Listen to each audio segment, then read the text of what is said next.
Well, we've taken probably two of the most classic style cruisers, big V-twin engines, lots of chrome everywhere. They both have leather saddlebags, little windscreen up front.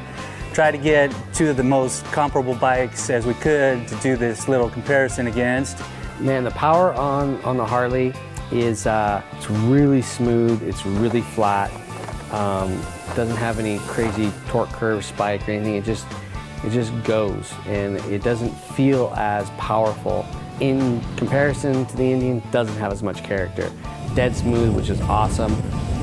Down low when you're chugging around, it's still smooth. It's pretty amazing how much vibration they've pulled out of that motor and isolated from the chassis. On the handling side, the Harley-Davidson, I'll give it a little bit of edge in maneuverability, especially at lower speeds. You've got less weight on the bars. It's a little lighter steering. It's a lighter bike, and transitions a little bit easier. I was surprised how small it felt for being a large cruiser. It's real light feeling. It's real nimble feeling. Moving around the parking lots, in the corners, just navigating through traffic. It is awesome. It's really light handling, and I like that. But detriment to its handling is the floorboards. It scrapes all the time. It scrapes going around corners in the city. It scrapes out on the hills. It scrapes everywhere. It seems to drag a lot, whereas the Indian, it never drags. Another area you'll notice a big difference is in the braking department. Both bikes are equipped with ABS, but that front brake on the Harley, it's just really spongy. There's no grip. You have to pull it really hard to get it to dig in.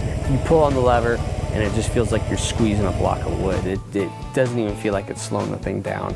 And you have to completely rely almost on the rear brake to slow you down. That being said, the rear brake's really good. It's got really good power, it's got really good feel.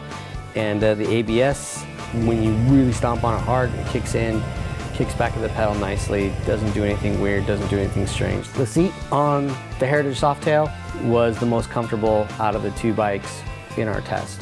The windscreen is quite a bit shorter than the Indian's windscreen, and it's not a problem.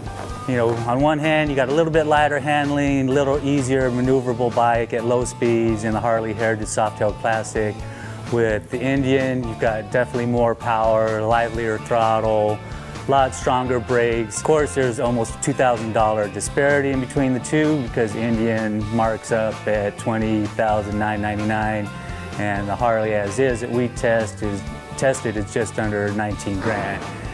So very comparable bikes, both classically styled. I mean, in the aesthetics department, the fit and finish on both is top notch.